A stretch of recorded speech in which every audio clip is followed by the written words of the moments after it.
ଦୀର୍ଘ ଅର୍ଦ୍ଧ ଶତାବ୍ଦୀ ଧରି ଓଡ଼ିଶାର ପରିବେଶ ସୁରକ୍ଷା ପାଇଁ ପରିବେଶର ଅବକ୍ଷୟକୁ ଅଟକାଇବା ପାଇଁ ଅନେକ ଜ୍ଞାନୀ ଗୁଣୀ ବାଗ୍ମୀ ବିଦ୍ୱାନ ବ୍ୟକ୍ତିତ୍ୱମାନଙ୍କର ସଂଗଠନ ଓଡ଼ିଶା ପରିବେଶ ସମିତି। ଓଡ଼ିଶା ପରିବେଶ ସମିତି ଅନେକ ଅଧ୍ୟୟନ, ଅନେକ ଗବେଷଣା, ଅନେକ ସାଧନା କାର୍ଯ୍ୟକ୍ରମ ମାଧ୍ୟମରେ ଯେଉଁ ବାର୍ତ୍ତା ଆପଣମାନଙ୍କ ପାଖରେ ପହଞ୍ଚିବା ପାଇଁ ଚାହୁଁଛି, ଆସନ୍ତୁ ଗୋଟେ ସୁସ୍ଥ ପରିବେଶ ଗଠନ କରିବା ପାଇଁ ସଂକଳ୍ପ କରିବା। ଆଜିର ଏଭଳି ଏକ ଅଭିନବ ପ୍ରୟାସ ଓଡ଼ିଶା ପରିବେଶ ସମିତି ରଖିଛି, ଯେଉଁଥିରେ କି ଆମ ପାଖରେ ଏଭଳି ଜଣେ ବାଗ୍ମୀ ବିଦ୍ୱାନ ବୈଜ୍ଞାନିକ ରହିଛନ୍ତି, ଯିଏ ହେଉଛନ୍ତି ଓଡ଼ିଶା ରାଜ୍ୟର ପୂର୍ବତନ ବନ୍ୟପ୍ରାଣୀ ସଂରକ୍ଷଣର ମୁଖ୍ୟ ନିର୍ଦ୍ଦେଶକ ଥିଲେ। ପରିବେଶର ନିର୍ଦ୍ଦେଶକ ସମସ୍ତଙ୍କର ଅତି ପରିଚିତ ବୈଜ୍ଞାନିକ ଡକ୍ଟର ବିଜୟ କେତନ ପଟ୍ଟନାୟକ ମହୋଦୟ ଅଛନ୍ତି। ତାଙ୍କଠାରୁ ଆମେ ଶୁଣିବା ଏ ପରିବେଶ ପାଇଁ, ଏ ଜଙ୍ଗଲ ସୁରକ୍ଷା ପାଇଁ ଆମମାନଙ୍କର କେତେ ଦାୟିତ୍ୱ ଅଛି, ବର୍ତ୍ତମାନ ଅବସ୍ଥା କ'ଣ ଅଛି। ମୁଁ ସ୍ୱାଗତ କରିବି, ଆପଣମାନଙ୍କୁ ସ୍ୱାଗତ କରିବା ସହିତ ମୁଁ ସ୍ୱାଗତ କରୁଛି ନମସ୍କାର ଡକ୍ଟର ବିଜୟ କେତନ ପଟ୍ଟନାୟକ ମହୋଦୟ।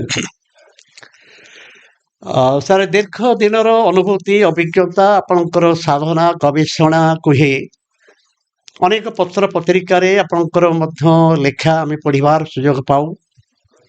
ଏବେ ପରିବେଶକୁ ନେଇ ଗୋଟେ ସମସ୍ୟା ଜଗତ ସାରା, ଏ ପରିବେଶ ରକ୍ଷା କରିବା ପାଇଁ ଜଙ୍ଗଲର ସ୍ଥିତି ଏବେ କ'ଣ ଅଛି ଏବଂ ସେ ଜଙ୍ଗଲ ଗୁଡ଼ିକ ସୁରକ୍ଷା କରିବାର କେତେ ଦୂର ଆମେ ପ୍ରୟାସ ରଖିଛେ, ବିଶେଷ କରି ଜଙ୍ଗଲ ଏବଂ ଜୀବନ ସହିତ ସମ୍ପର୍କ କ'ଣ? ପରିବେଶ କହିଲେ ଆମେ ସାଧାରଣତଃ ଆମ ଚାରିପଟର ବାତାବରଣକୁ ବୁଝେଇଥାଉ। ସରଳ ଅର୍ଥରେ ଏହା କୁହାଯାଇପାରେ। ତେଣୁ ଗୋଟେ କଥା ରହିଛି, ପରିବେଶର 5ଟି କଡ଼ି ରହିଛି। ତାହା ହେଲା ଜଳ, ବାୟୁ, ମୃତ୍ତିକା ଏବଂ ଉଦ୍ଭିଦ ଜଗତ ଓ ଜୀବ ଜଗତ। ଏଇ 5ଟି ଭିତରୁ ଉଦ୍ଭିଦ ଜଗତ ଓ ଜୀବ ଜଗତ ହେଲେ ଜୈବିକ ଭାଗ, ଏବଂ ଏଇ ଯୋଉ ବାକି 3ଟି ରହିଲା ଜଳ, ବାୟୁ, ମୃତ୍ତିକା, ଏମାନେ ହେଲେ ଅଜୈବିକ ଭାଗ। ଏଇମାନଙ୍କ ଭିତରେ ଏଇ 5ଟି କଡ଼ି, ଯାହାକୁ ଆମେ କହୁ ସବୁବେଳେ ପରିବେଶ ପଞ୍ଚାମୃତ, ସେମାନଙ୍କ ଭିତରେ ପରସ୍ପର ଉପରେ ସେମାନେ ନିର୍ଭରଶୀଳ, ସମ୍ପୂର୍ଣ୍ଣ ଭାବରେ ନିର୍ଭରଶୀଳ ଏବଂ ପରସ୍ପର ସହିତ ମଧ୍ୟ ସମ୍ପୃକ୍ତ। ତେଣୁ ଯଦି କଡ଼ିରେ ଗୋଟିଏ ଯଦି କଡ଼ି ଛିଣ୍ଡି ପଡ଼େ, ତାହେଲେ ଯେମିତି କଡ଼ିଟା ପୁରା ବିଚ୍ଛିନ୍ନ ହେଇଯିବ, ସେମିତି ଏ ଭିତରୁ କୌଣସି ଗୋଟିଏ ଯଦି କଡ଼ି ପ୍ରଦୂଷିତ ହୁଏ ବା ପରିବେଶ ସଂକ୍ରମିତ ହୁଏ, ତାହେଲେ ସମଗ୍ର ପରିବେଶ ବିଗିଡ଼ିଯିବ। ଏହା ଭିତରେ ଜଙ୍ଗଲର ଯେତେବେଳେ କୋଶ୍ଚିନ୍ ଉଠୁଛି ବା ପ୍ରଶ୍ନ ଉଠୁଛି, ସେତେବେଳେ ଆମେ ଉଦ୍ଭିଦ ଜଗତ କଥା କହୁଛେ। ତାର ଗୋଟେ ମୁଖ୍ୟ କାରଣ ହଉଛି ଉଦ୍ଭିଦ ଜଗତ ଏଇ 5ଟି କଡ଼ି ଭିତରୁ ସେ ହଉଛି ମୌଳିକ ଉତ୍ପାଦନକାରୀ, ଯାହାକୁ କହନ୍ତି ପ୍ରାଇମେରୀ ପ୍ରଡ୍ୟୁସର। ଯେହେତୁ ମୌଳିକ ଉତ୍ପାଦନକାରୀ, କାରଣ ସେ ନିଜେ ଖାଦ୍ୟ ନିଜେ ପ୍ରସ୍ତୁତ କରିପାରେ ଏବଂ ଅନ୍ୟ ଜୀବ ଜଗତ ତାରିଠୁ ଉତ୍ପାଦିତ ଖାଦ୍ୟକୁ ଖାଇ ବଞ୍ଚନ୍ତି।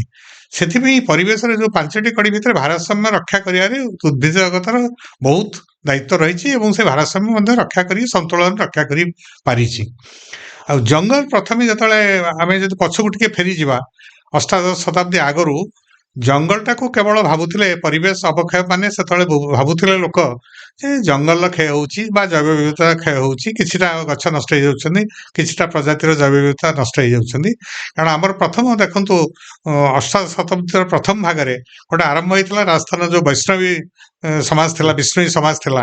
ସେମାନଙ୍କର ଅମୃତା ପ୍ରୀତମ ଜଣେ ଥିଲେ, ସେ ଯୋଧପୁର ମହାରାଜାଙ୍କୁ ଜଙ୍ଗଲ କାଟିବା ବିରୁଦ୍ଧରେ ସେ ସ୍ଲୋଗାନ ଉତ୍ତୋଳନ କରିଥିଲେ ଏବଂ ନିଜେ ବି ନିଜ ଆତ୍ମବଳି ଦେଇଥିଲେ। ତାପରେ ଆରମ୍ଭ ହେଲା ଚିପ୍କୋ ଆନ୍ଦୋଳନ, ଯୋଉଟା ହିମାଳୟର ଗଡ଼ୱାଲ ଅଞ୍ଚଳରେ ଆରମ୍ଭ ହେଲା। ଯୋଉମାନେ ସ୍ତ୍ରୀ ଲୋକମାନେ ଗାଁରେ ଯାଇକରି ଗଛକୁ କୁଣ୍ଡେଇ ଧରିଲେ, କଣ୍ଟ୍ରାକ୍ଟର କାଟିବା ବିରୁଦ୍ଧରେ ସ୍ୱର ଉତ୍ତୋଳନ କରି କୁଣ୍ଡେଇ ଧରିଲେ, ସେ ଚିପକେଇକି ଧରିବା ଇଏରୁ ଆରମ୍ଭ ହେଲା ଚିପ୍କୋ ଆନ୍ଦୋଳନ। ତାପରେ ଏମିତି ବହୁତ ଆନ୍ଦୋଳନ ହେଇଛି। କର୍ଣ୍ଣାଟକରେ ଆପିକୋ ଆନ୍ଦୋଳନ ହେଇଛି, ଓଡ଼ିଶାରେ ହେଇଛି ମଧ୍ୟ ଗନ୍ଧମାର୍ଦ୍ଦନା ବଞ୍ଚାଅ ଆନ୍ଦୋଳନ ହେଇଛି, ବା ନିୟମଗିରିରେ ଯେତେବେଳେ ବକ୍ସାଇଡ୍ ଖଣି ବେଳେ ନିୟମଗିରି ବଞ୍ଚାଅ ଆନ୍ଦୋଳନ ହେଇଛି। ଏଇସବୁ ତା କାରଣରୁ ଗଛ ସହିତ ସେମାନେ ଭାବୁଥିଲେ ଯେ ପରିବେଶ ଏକାକୀ ଭାବେ ସମ୍ପୃକ୍ତ, କିନ୍ତୁ ପରିବେଶ ଯୋଉ ଅନ୍ୟ 5ଟି କଡ଼ି ଉପରେ ବେଶୀଟା ଧ୍ୟାନ ଦିଆଯାଇ ନଥିଲା। ସେଇ କାରଣରୁ ଆମେ ଯେତେବେଳେ ଚାହିଁଲୁ ପରିବେଶର ରକ୍ଷା କରିବା ପାଇଁ ବା ସୁରକ୍ଷା କରିବା ପାଇଁ ବା ପରିବେଶ ସନ୍ତୁଳନକୁ ବଜାୟ ରଖିବା ପାଇଁ, ସେତେବେଳେ ବିଶେଷ ଜୋର ଦିଆହେଲା, ଏବେ ବି ଦିଆଯାଉଛି, ଯେ ବୃକ୍ଷ ଲଗାଅ, ଗଛ ଲଗାଅ। ଗଛ ହେଲେ ହିଁ ପରିବେଶ ବଞ୍ଚିପାରିବ, କାରଣ ପରିବେଶର ଏକ ମୁଖ୍ୟ ଅଙ୍ଗ ହଉଛି ଗଛ। ଏବଂ ସେଇ ଯୋଉ ଆମର ରହିଛି, ଯେମିତି ପରିବେଶରେ ଯେତିକି ରହିଛି, ମନେକର ଧରନ୍ତୁ ପ୍ରାୟ ଆମର ଯୋଉ 90% ଖାଦ୍ୟ ଆମେ ପାଉଛେ, ପ୍ରାୟ 13ଟି ପ୍ରକାର ବୀଜ ପ୍ରଜାତିର ଯୋଉ ଇଏ ଭିତରୁ ପାଉଛେ, ଆମେ ବୀଜ ଭିତରୁ ପାଉଛେ। ସେମିତି ଔଷଧୀୟ ବୃକ୍ଷ ମଧ୍ୟ 3000 ଔଷଧୀୟ ବୃକ୍ଷ ଭିତରୁ ଆମର ସବୁ ଫାର୍ମାସ୍ୟୁଟିକାଲ ଜିନିଷ ପାଉଛେ। ସେଇ ଦୃଷ୍ଟିରୁ ପରିବେଶ ସୁରକ୍ଷା ଆଉ ସନ୍ତୁଳନରେ ଜଙ୍ଗଲ ଏବଂ ଜଙ୍ଗଲର ବିଶେଷ କରି ବୃକ୍ଷ ମାନଙ୍କର ବିଶେଷ ଭୂମିକା ରହିଛି।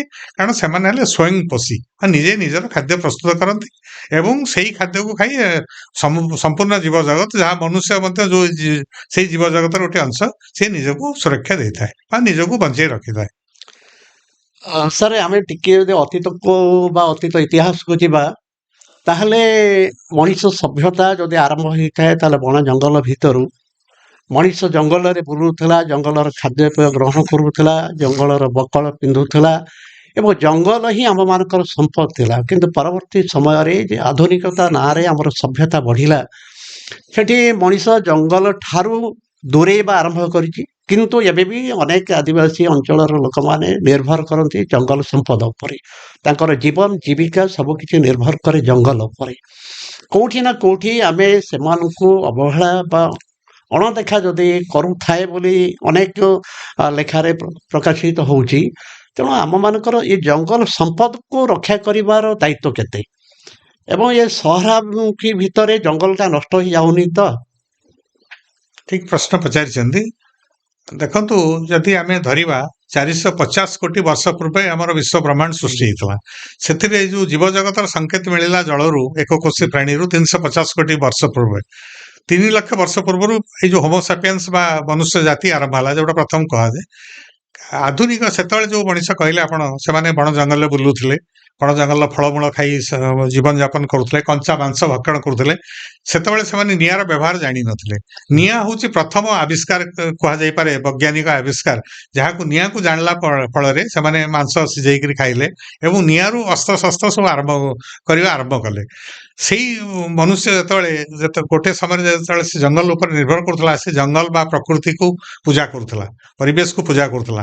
କିନ୍ତୁ କ୍ରମେ କ୍ରମେ ତାର ଯେତେବେଳେ ସଭ୍ୟତା ବଢିଲା, ସେତେବେଳେ ତାର ନିଜର ବୁଦ୍ଧି, ବୈଜ୍ଞାନିକ ଜ୍ଞାନ କୌଶଳ, ବୈଷୟିକ ଜ୍ଞାନ କୌଶଳ ଏସବୁର ବ୍ୟବହାର କରିକି ସିଏ ଆସ୍ତେ ଆସ୍ତେ ପ୍ରକୃତି ଉପରେ ତାର ଅକଳନୀୟ ନିୟନ୍ତ୍ରଣ ହାସଲ କଲା। ନିୟନ୍ତ୍ରଣ ହାସଲ କଲା ପରେ ସିଏ ଭାବିଲା ଯେ ମୁଁ ହଉଛି ବୋଧେ ସବୁଠାରୁ ବଡ ଜୀବ ଏବଂ ମୁଁ ଚାହିଁଲେ ପ୍ରକୃତିକୁ ନିୟନ୍ତ୍ରଣ କରିପାରିବି, ତାର ବ୍ୟବହାର କରିପାରିବି। କାରଣ ସିଏ କିନ୍ତୁ ଭୁଲିଗଲା ଯେ ଯେତେ ଆମର ଜୈବ ବିବିଧତା ଅଛି ବା ଯୋଉ ପ୍ରାୟ 1,00,00,000 ଜୈବ ବିବିଧତା ରହିଛନ୍ତି, ତା ଭିତରେ ସେ ଭିତରେ ଗୋଟିଏ ପ୍ରାଣୀ ସେ ମାତ୍ର। ବୃକ୍ଷ ବି ଅଛନ୍ତି, ଜୀବଜଗତ ଅଛନ୍ତି, ଅଣୁଜୈବ ମଧ୍ୟ ଅଛନ୍ତି। ତେଣୁ ସେଇ ଗୋଟିଏ ପ୍ରାଣୀ ଯେ ସେ ଭାବିଲା ମୁଁ ସମସ୍ତ କଥା ନିୟନ୍ତ୍ରଣ କରିବି, ସେଇଠୁ ଅସୁବିଧାଟା ଆରମ୍ଭ ହେଲା। ଆପଣ ଯୋଉ ଠିକ କହିଲେ, ତାର ସେ କଳକାରଖାନା କଲା, ବିକାଶର ପାହାଚରେ ଚଢିଲା ଆବଶ୍ୟକ ବି ରହିଛି, ତାର ଉନ୍ନତି କରିବା ଆବଶ୍ୟକତା ରହିଛି। କିନ୍ତୁ ଆମେ ଦେଖିଲୁ ବିକାଶର ପ୍ରଥମ ପାହାର ସବୁବେଳେ ପଡିଲା, ପ୍ରଥମ କୋରାଣି ପଡିଲା ଜଙ୍ଗଲ ଉପରେ। ସାର୍ ଏବେ ଦେଖାଉଛି ଜଙ୍ଗଲରେ ଲୋକମାନେ ନିଆଁ ଲଗେଇ ଦେଉଛନ୍ତି, ଜଙ୍ଗଲ କାଟିକରି କାଠ ଯାହା ନେଉଛନ୍ତି, କିନ୍ତୁ ନିଆଁ ଲଗେଇବା ଦ୍ୱାରା ଯେଉଁ ଜଙ୍ଗଲ କ୍ଷୟ ହେଉଛି, ତାପରେ ତା ଦ୍ୱାରା ତାପମାତ୍ରା ମଧ୍ୟ ଆଜିକାଲି ଯେଉଁ ଭଳି ଭାବରେ ବୃଦ୍ଧି ଘଟୁଛି, ମାନେ ଭୁବନେଶ୍ୱର ଭଳି ଝାରସୁଗୁଡ଼ା ଭଳି ଜାଗାରେ ଯେଉଁଠି 48 ଡିଗ୍ରୀ ହେଲାଣି, କୌଣସି କାରଣରୁ ଯଦି ଏହା ଆଉ 2 ଡିଗ୍ରୀ ବଢ଼ିଯିବାର ଯାହା ଆପଣମାନେ ବା ବୈଜ୍ଞାନିକମାନେ ବାର୍ତ୍ତା ଦେଉଛନ୍ତି, ହୁଏତ ଯଦି ଏଇ ସ୍ଥିତି ରୁହେ, ତାହେଲେ ହୁଏତ ଆଉ 2-4 ବର୍ଷ 10 ବର୍ଷ ପରେ 2 ଡିଗ୍ରୀ ବଢ଼ିବାର କିଛି ସମ୍ଭାବନାକୁ ଏଡ଼େଇ ହେବ ନାହିଁ। ତେଣୁ ଏଇ ଯେଉଁ ଅବକ୍ଷୟ ଏବଂ ପାଣିପାଗ ଏବଂ ପରିବେଶ ଉପରେ କେତେ ପ୍ରଭାବ ପକାଉଛି, ତାର ଟିକେ ଉଦାହରଣ ଦେବେ କି? ଦେଖନ୍ତୁ, ବର୍ତ୍ତମାନ ଗୋଟେ ମୁଖ୍ୟ ସମସ୍ୟା ହେଇଛି ବିଶ୍ୱର, ଯେ ଆମର ବିଶ୍ୱ ତାପନ ବା ବିଶ୍ୱ ତାପମାତ୍ରା ବଢି ବଢି ଚାଲିଛି, ଯାହା ଫଳରେ ଜଳବାୟୁର ପରିବର୍ତ୍ତନ ଘଟୁଛି। ଏଥିପାଇଁ 2015 ଯୋଉ ପାରିସ ସମ୍ମିଳନୀ ହେଇଥିଲା, ସେଠି ଗୋଟେ ଲକ୍ଷ୍ୟ ଧାର୍ଯ୍ୟ କରାଯାଇଥିଲା ଯେ ଆମେ ଯଦି ଏମିତି ଉତ୍ତାପ ବଢି ବଢି ଚାଲେ, ତାହେଲେ ଦିନେ ପୃଥିବୀ ଧ୍ୱଂସ ମୁଖକୁ ଆସିଯିବ ବା ଷଷ୍ଠ ବିଲୁପ୍ତି ଆସିଯିବ। ସେଥିପାଇଁ ଗୋଟେ ସେ ରାଇଡର ରଖିଥିଲେ ଯେ 1.5 ବା 1.5 ଡିଗ୍ରୀ ସେଲସିୟସ ଯାଏଁ ବଢି ପାରିଲେ ଆମେ ହୁଏତ ଚଳନୀୟ ହେଇପାରିବ। ସେଇ କାରଣକୁ ନେଇକିରି ଆମେ ସମସ୍ତେ ସେତେବେଳେ ଚେଷ୍ଟା କଲେ ପରିବେଶକୁ କେମିତି ସନ୍ତୁଳିତ ରଖିବାକୁ ହେଲେ ଆମର ତାପମାତ୍ରା ବଢିବାଟା ସେତିକି ଭିତରେ ନିୟନ୍ତ୍ରିତ କରିବାକୁ ପଡିବ। ପ୍ରଥମ କଥା ଆସିବା, ଆମେ ତାପମାତ୍ରା କାହିଁକି ବଢୁଛି? ତାପମାତ୍ରା ବଢିବାର ପ୍ରଥମ କାରଣ ହଉଛି ବାୟୁମଣ୍ଡଳରେ ଅଙ୍ଗାରକାମ୍ଳ ମାତ୍ରା ବଢି ବଢି ଚାଲିଛି। ଅଙ୍ଗାରକାମ୍ଳ ମାତ୍ରା କାହିଁକି ବଢୁଛି? ଯେତେବେଳେ ଆମର ଶିଳ୍ପ ବିପ୍ଳବ ପୂର୍ବରୁ, ମାନେ 1800 ଶତାବ୍ଦୀ ପୂର୍ବରୁ, ସେତେବେଳେ 280 ପାର୍ଟସ ପର ମିଲିୟନ ବା ନିୟୁତାଂଶ ଯାହାକୁ କୁହାଯାଏ ଥିଲା, କାର୍ବନ ଡାଇଅକ୍ସାଇଡ ଥିଲା, ଅଙ୍ଗାରକାମ୍ଳ ଥିଲା, ବାୟୁମଣ୍ଡଳରେ ଥିଲା।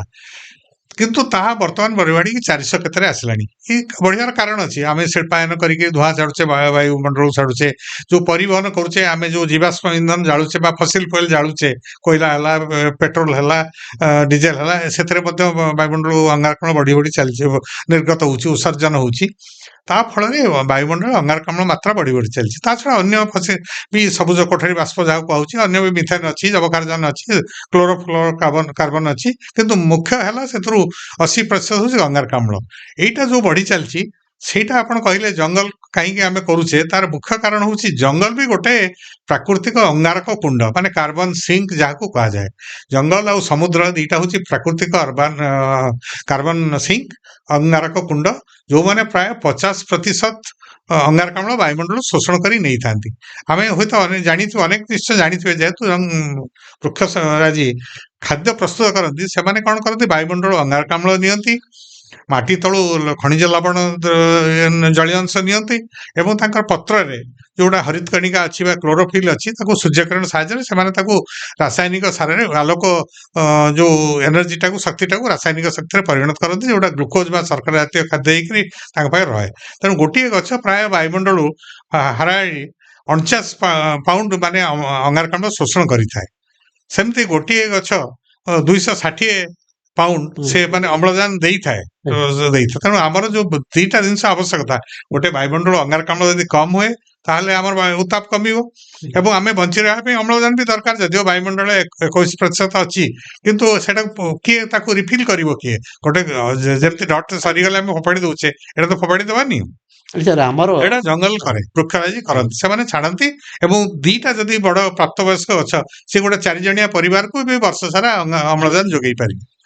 ସାର୍, ଆମର ଶାସ୍ତ୍ରକୁ ଦେଖନ୍ତୁ ବା ରାମାୟଣ ମହାଭାରତର କାହାଣୀ ବି ଦେଖନ୍ତୁ, ସବୁଠି ବୃକ୍ଷରୋପଣ ଉପରେ, ବୃକ୍ଷ ପୂଜା ଉପରେ, ଏଭଳିକି ଆମ ଭାରତୀୟ ସଂସ୍କୃତିରେ ତୁଳସୀ ଗଛକୁ ପୂଜା କରିବା ବା ବଟ ବୃକ୍ଷକୁ ପୂଜା କରିବା, ଆମ୍ବ ଗଛକୁ ପୂଜା, ବିଭିନ୍ନ ବୃକ୍ଷରାଜିକୁ ପୂଜା କରିବା। ତା ସହିତ ନିଜେ ଆମ ଓଡ଼ିଶାର ଆରାଧ୍ୟ ଦେବତା ପ୍ରଭୁ ଜଗନ୍ନାଥ ନିଜେ ମଧ୍ୟ ଦାରୁ ଦେବତା।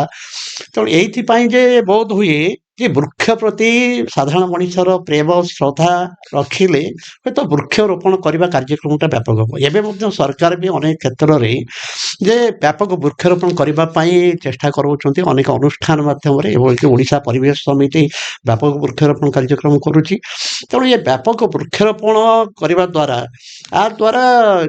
ପରିବେଶ ସନ୍ତୁଳନ ହେଇପାରିବ ଏବଂ ଜଙ୍ଗଲର ସଂଖ୍ୟା ବୃଦ୍ଧି ହେଇପାରିବ କି? କାରଣ ବେଳେବେଳେ ଆମେ ଗୋଟିଏ ପକ୍ଷରେ ଯେଉଁ ପରିସଂଖ୍ୟାନ ଦେଖାଉଛୁ, ସେ ପରିସଂଖ୍ୟାନରେ ବ୍ୟାପକ ବୃକ୍ଷରୋପଣ ଦେଖାଉଛି, କିନ୍ତୁ ଅପର ପକ୍ଷରେ ଦେଖିବେ ଯେ ଜଙ୍ଗଲ ଅବକ୍ଷୟ ମଧ୍ୟ ବଢ଼ି ଚାଲିଛି। ତେଣୁ ଏ ଯେଉଁ ତାରତମ୍ୟ ରହୁଛି, ଏ ତାରତମ୍ୟର କାରଣ କ'ଣ ଏବଂ ଏହାର ସମାଧାନ କୋଉଠି? ଏଇଟା ଦୁଇଟା ପ୍ରଶ୍ନ ଭାବରେ ମୁଁ ଏହାର ଉତ୍ତର ଦେଇପାରେ। ଗୋଟିଏ ହେଉଛି ବୃକ୍ଷରୋପଣ କରିବା ନିହାତି ଆବଶ୍ୟକ ଅଛି, ଯୋଉଥିପାଇଁ ଆମର ପ୍ରଧାନମନ୍ତ୍ରୀ ନରେନ୍ଦ୍ର ମୋଦିଜୀ କହିଛନ୍ତି, ଏକ ପେଡ ମାଁ କେ ନାଁ। ଏଇ ମାନେ ମା ନାଁରେ ଗୋଟିଏ ଗଛ ଲଗାନ୍ତୁ। ଖାଲି ମାଙ୍କ ନାଁରେ ସେ କହିଛନ୍ତି, ତାର କାରଣ ମୁଁ ଭାବେ ଯେ ଗୋଟେ ଗଛ ବଢିବା ପାଇଁ ମା ଯେମିତି ପିଲାଟି ବଢିବା ପାଇଁ ବାତ୍ସଲ୍ୟ ବ୍ୟବହାର କରେ, ବାତ୍ସଲ୍ୟ ତାର ଦିଏ, ସେଥିପାଇଁ ଗଛଟି ବଢିବା ପାଇଁ ମାର ବାତ୍ସଲ୍ୟ ଦରକାର, ମାନେ ବଢେଇବା ପାଇଁ, ପାଣି ଦେବା ପାଇଁ, ଖତ ଦେବା ପାଇଁ, ଗାଈଗୋରୁଙ୍କୁ ରକ୍ଷା କରିବା ପାଇଁ। ସେଥିପାଇଁ ହୁଏତ ସେଇ ନାଁ ଦେଇଥାଇ ପାରନ୍ତି। କିନ୍ତୁ ତା ଅର୍ଥ ଆପଣ ଜନ୍ମଦିନରେ, ବିବାହ ବାର୍ଷିକରେ ଗୋଟେ ଗଛ ଲଗେଇ ପାରିବେ। ଯଦି ଗୋଟେ ଗଛ ଜଣେ ଲଗାନ୍ତି, ଭାରତରେ 140 କୋଟି ଲୋକ ଅଛନ୍ତି, 140 କୋଟି ଗଛ ବସିକି ହେଇପାରିବ। କାରଣ ଯିଏ ଗୋଟିଏ ଗଛ ଲଗେଇଛି, ସେ ତାର ଯତ୍ନ ନେବ ଦେଖିବାକୁ। ଲଗେଇବା ବଡ କଥା ନୁହେଁ, ଯତ୍ନ ନେଇକି ତାକୁ ଲାଳନ ପାଳନ କରି ବଢେଇବା କେମିତି ହଉଛି ବଡ କଥା। এইটা ହେଲା ଗୋଟିଏ ଦିଗ। ଦ୍ୱିତୀୟ ଦିଗ ହେଲା ଯୋଉ ଆପଣ ପଚାରିଲେ ଯେ ଏଇ ଯୋଉ ଜଙ୍ଗଲ ଯୋଉ ଅବକ୍ଷୟ ହଉଛି, ଯୋଉ ଅସୁବିଧା ସବୁ ସୃଷ୍ଟି ହଉଛି, ତାର ଦେଖନ୍ତୁ, ଗୋଟେ ଜଙ୍ଗଲ କ୍ଷୟ ହେଇଗଲା ଫଳରେ ଆମର ବିଭିନ୍ନ ଅସୁବିଧା, ଜୀବଜନ୍ତୁ ତାର ଯୋଉ 80% ପ୍ରାଣୀ ମାନଙ୍କୁ ଜଙ୍ଗଲ ବାସସ୍ଥାନ ଯୋଗେଇଥାଏ। ପ୍ରାୟ 75% ପକ୍ଷୀ ମାନଙ୍କୁ ଜଙ୍ଗଲ ବାସସ୍ଥାନ ଯୋଗେଇଥାଏ। 68 ପ୍ରକାର ସ୍ତନ୍ୟପାୟୀ ପ୍ରାଣୀଙ୍କୁ ଯୋଗେଇଥାଏ। ତେଣୁ ଜଙ୍ଗଲ ଯଦି ନଷ୍ଟ ହେଇଗଲା, ସେମାନେ ନିଶ୍ଚିତ ଭାବରେ ତାଙ୍କର ଯୋଉ ପରିସଂସ୍ଥା କହନ୍ତି ବା ହାବିଟାଟ କହନ୍ତି, ସେଇଟା ନଷ୍ଟ ହେଲା ଫଳରେ ସେମାନେ ଖାଦ୍ୟ ପାଇବେନି, ପାନୀୟ ପାଇବେନି, ବା ତାଙ୍କ ପାଇଁ ଯୋଉ ମନେକର ବାଘଟି ହେଲା, ତା ପାଇଁ ଦରକାର ତୃଣଭୋଜୀ ପ୍ରାଣୀ। ଜଙ୍ଗଲ ଯଦି ନଷ୍ଟ ହେଲା, ଜଙ୍ଗଲ ଭିତରେ ଯଦି ରହିଲାନି, ଚାରଣ ଭୂମି ରହିଲାନି, ତାହେଲେ ସେ ତୃଣଭୋଜୀ ପ୍ରାଣୀ ସଂଖ୍ୟା କମିବେ। ସେମାନେ ବାହାରକୁ ଆସିବେ, ଲୋକମାନଙ୍କ ଉପରେ କରିବେ, ଗାଈ ବଳଦଙ୍କୁ ଆକ୍ରମଣ କରିବେ। ସେହିପରି ହାତୀଟେ ନ ପାଇଲେ ଖାଦ୍ୟ, ସେ ବାହାରକୁ ଆସିବ, ଗାଁ ଗଣ୍ଡାରେ ବୁଲିବ, ଲୋକମାନଙ୍କ ସହିତ ତାର ସଂଘର୍ଷ ହବ। ଏବେ ସେଇଆ ଦେଖାଯାଉଛି। ହାତୀ ଆଉ ମଣିଷର ସଂଘର୍ଷ ବଢି ବଢି ଚାଲିଛି। ବର୍ଷକୁ ଯଦି 80-90 ହାତୀ ମରୁଛନ୍ତି, ମଣିଷ 100-120 140 ଯାଏଁ ମଲେଣି, କାରଣ ସେମାନଙ୍କ ଭିତରେ ସଂଘର୍ଷ ବଢି ବଢି ଚାଲିଛି ଏବଂ ହାତୀ ନଷ୍ଟ କଲା ଫଳରେ ଲୋକମାନେ ବି ଉତ୍ତେଜିତ ହଉଛନ୍ତି। ତାକୁ ବି ଉତ୍ତେଜିତ ହବା ଫଳରେ ତାକୁ ବି ଆକ୍ରମଣାତ୍ମକ ଭାବରେ କୋଉଠି କରେଣ୍ଟ ଲଗେଇ ମାରି ଦଉଛନ୍ତି, କୋଉଠି ପଏଜନ ଦେଇକି ମାରି ଦଉଛନ୍ତି, ଏମିତି ସବୁ ହଉଛି। ଏଇ ସବୁ କାରଣ ଗୁଡାକ ପାଇଁ ଆମକୁ ଦେଖିବାକୁ ପଡିବ ଆମର ଯୋଉ ରହିଛି ଜଙ୍ଗଲ ସମ୍ପଦ ରହିଛି ସେଇଟା ଯେମିତି ଅକ୍ଷୁର୍ଣ୍ଣ ରହେ।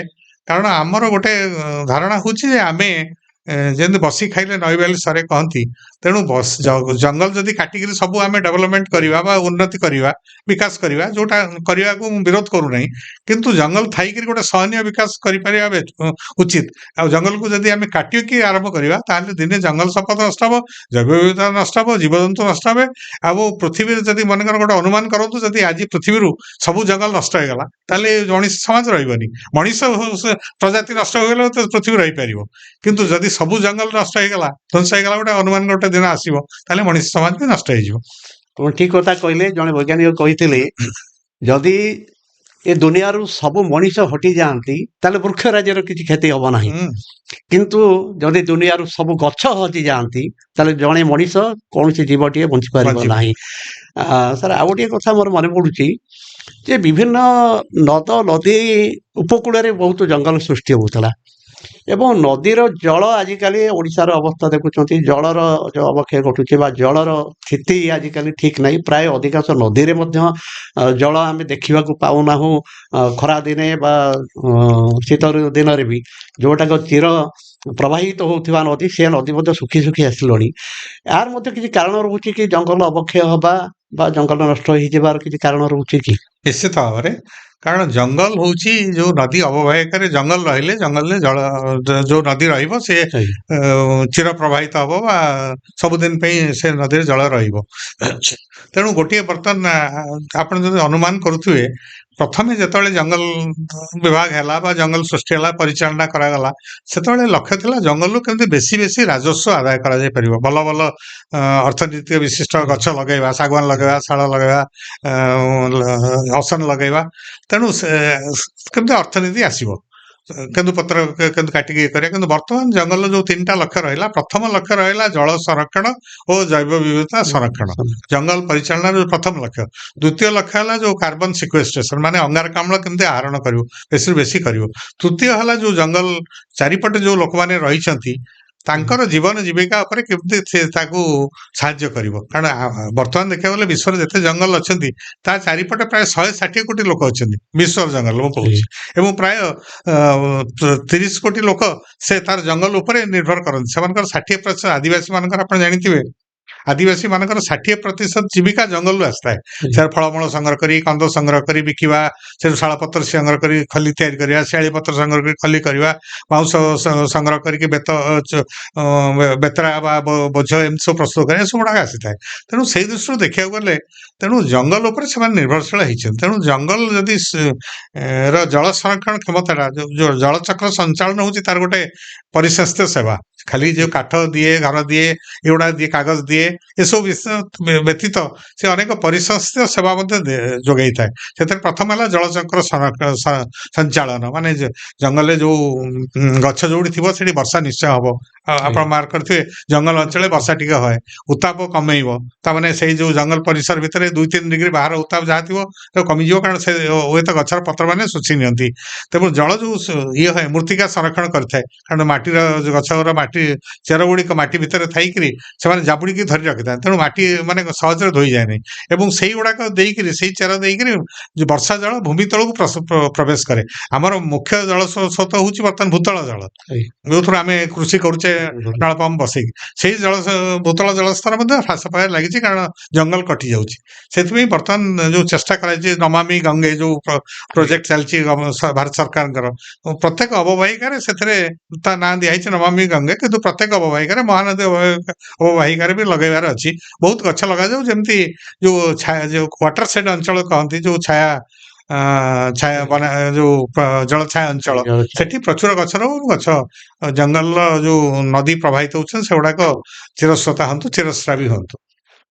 ଶେଷରେ ସାର୍ ମୁଁ ଅନୁରୋଧ କରିବି, ଶେଷ ପ୍ରଶ୍ନ ଆପଣଙ୍କ ପାଖରେ ରଖିବି ଯେ ଆମ ମାନଙ୍କର ଦାୟିତ୍ୱ, ଏ ଯୁବପିଢି ମାନଙ୍କର ଦାୟିତ୍ୱ ଏ ଜଗତକୁ ରକ୍ଷା କରିବା ପାଇଁ ଆମେ କେତେ ଦୂର ଚେଷ୍ଟିତ ଏ ପ୍ରସଙ୍ଗରେ ଗୋଟେ ବାର୍ତ୍ତା ଦେବେ। ଦେଖନ୍ତୁ ଯୁବପିଢ଼ିମାନଙ୍କ ପାଇଁ ମୁଁ ବାର୍ତ୍ତା ଦେବାକୁ ଚାହୁଁନାହିଁ, କାରଣ ସେମାନେ ଆମଠୁ ଅଧିକ ଏ ବିଷୟରେ ସଚେତନ ହେଇଗଲେଣି। କାହିଁକି ନା ଆପଣ ଦେଖିଥିବେ ଯୋଉ 2015 ମସିହାରେ ଯୋଉ ଦୀପାବଳି ଅବସର ପରେ ପରେ ଦିଲ୍ଲୀରେ 6ରୁ 12 ବର୍ଷ ବୟସ ଭିତରେ 3 ଜଣ ଅବୋଧ ଶିଶୁ ଯାଇକରି ସୁପ୍ରିମକୋର୍ଟରେ ଗୋଟେ କେସ୍ କରିଥିଲେ, ମାନ୍ୟବର ସୁପ୍ରିମକୋର୍ଟରେ, ଯେ ଆମକୁ ବାୟୁ ନିରାପତ୍ତା ଯୋଗାଇ ଦିଆଯାଉ, ଯେମିତି ଜଳ ନିରାପତ୍ତା, ଯେମିତି ଖାଦ୍ୟ ନିରାପତ୍ତା, ଆମେ ଶୁଦ୍ଧ ବାୟୁ କେମିତି ପାଇବୁ, ଏସବୁ ନିରାପତ୍ତା ଯୋଗାଇ ଦିଆଯାଉ।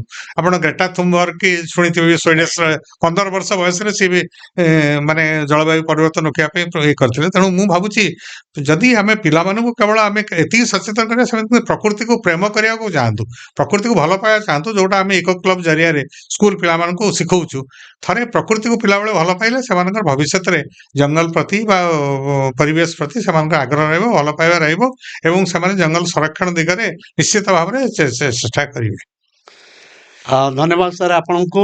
ନମସ୍କାର। ମୋ ଦର୍ଶକମାନଙ୍କୁ ମଧ୍ୟ ଅନୁରୋଧ କରିବି, ଅମୃତା ଦେବୀଙ୍କର କାହାଣୀ, ଚଣ୍ଡୀପ୍ରସାଦ ଭଟ୍ଟଙ୍କର ସୁନ୍ଦର ନାରାୟଣ ବହୁଗୁଣାଙ୍କର କାହାଣୀ ଯଦି ଆପଣମାନେ ପଢ଼ିଥିବେ, ଶୁଣିଥିବେ, ଆଉ ଏ ଜଗତକୁ ରକ୍ଷା କରିବା ପାଇଁ ବୃକ୍ଷରୋପଣର କେତେ ଆବଶ୍ୟକତା, ଜଙ୍ଗଲର କେତେ ଆବଶ୍ୟକତା ଅଛି ଅନୁଭବ କରିଥିବେ, ତାହେଲେ ଆଜିର ଆଲୋଚନା କେବଳ ବୈଜ୍ଞାନିକ ଡକ୍ଟର ବିଜୟ କେତନ ପଟ୍ଟନାୟକଙ୍କର ବାର୍ତ୍ତା ନୁହେଁ, ଆପଣମାନଙ୍କର ସମସ୍ତଙ୍କର ଦାୟିତ୍ୱ। ପର୍ଯ୍ୟାୟକ୍ରମେ ପୁଣି ଆପଣମାନଙ୍କ ପାଖକୁ ଆମେ ଆସିବୁ, ଅନେକ ତଥ୍ୟ ତତ୍ତ୍ୱ ନେଇ ଆମେ ଆଲୋଚନା କରିବୁ। ଆପଣମାନଙ୍କୁ ଅନୁରୋଧ ରହିଲା, ଆପଣମାନେ ଲାଇକ୍ କରିବେ, ଆପଣମାନେ କମେଣ୍ଟ ଦେବେ, ଆପଣମାନେ ସବସ୍କ୍ରାଇବ୍ କରିବେ, ତେବେ ଆମର ଆଲୋଚନା ଆହୁରି ଆଗକୁ ବଢ଼ିବ। ଧନ୍ୟବାଦ ସମସ୍ତଙ୍କୁ।